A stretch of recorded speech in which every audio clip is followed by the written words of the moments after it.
എന്നതടി അവനോട് പണിയുന്നേ? ഇന്നേ അവരൊരു ജോലി അവനിങ്ങനെ ആത്മാർത്ഥമായിട്ട് പണിയുന്നത് ഞാൻ കണ്ടിട്ടില്ല.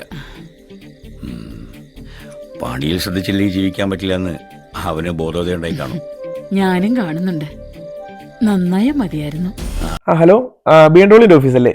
ഞാൻ 2 ആഴ്ച മുന്നേ ഒരു BMW ഹൈ വേരിയന്റിന്റെ ഒരു ടെസ്റ്റ് ഡ്രൈവ് ഒരു ബുക്കിംഗ് ചെയ്തിട്ടുണ്ടായിരുന്നു. അതൊന്ന് ക്യാൻസൽ ചെയ്തേക്കെ. ഞാൻ ലോ വേരിയന്റ് ബുക്ക് ചെയ്തിട്ടുണ്ട്. അയ്യോ, നിങ്ങളുടെ ലോ വേരിയന്റ് അല്ല, ഞാൻ ആ മാരുതിയുടെ ലോ വേരിയന്റ് 800 ബുക്ക് ചെയ്തേക്കുന്നത്. ശരി എന്നാ, നന്ദി. ഹലോ, എബി കൺസ്ട്രക്ഷൻസ് അല്ലേ? ഞാൻ 3000 സ്ക്വയർ ഫീറ്റ് എന്ന് പറഞ്ഞിട്ടൊരു വീടിനുള്ള പ്ലാൻ വരയ്ക്കാൻ പറഞ്ഞത്. 3000 അല്ല, നിങ്ങൾക്ക് അങ്ങനെ കേട്ടത്. ഞാൻ 300 ഉദ്ദേശിച്ചത്.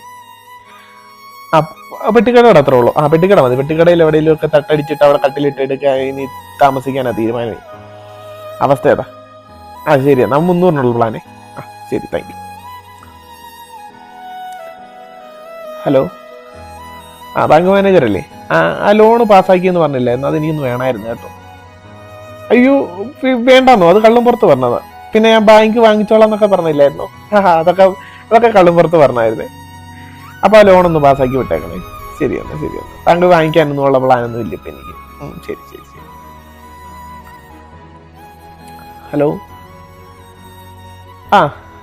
മാനേജർ സാറേ, ജോലി വേണമായിരുന്നു. ജോലി നാളെ ഞാൻ തിരിച്ചു കയറും കേട്ടോ. ഇല്ല, വലിയ പ്ലാനുകളൊന്നും ഇല്ല. Thank you. എൻ്റെ ഓർഡർ നമ്പർ പോയി.